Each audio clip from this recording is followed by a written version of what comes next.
On this video we are going to use log laws to help us solve an equation like this. Let's remind ourselves what the log laws are.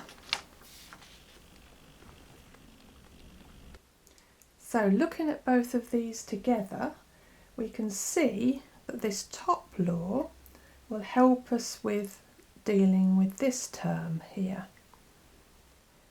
It tells us that we can move the 2 at the beginning of this term to become a power of x. So let's do that. The bottom law will now help us to combine the two terms in our equation.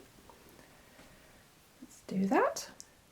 Okay, now let's just remove the log laws and remind you of this fact.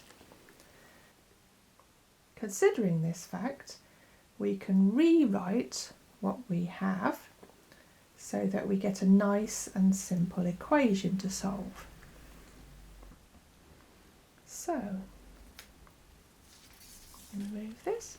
So simplifying just here becomes x over 3 equals 5. I think we can all see that x is 15.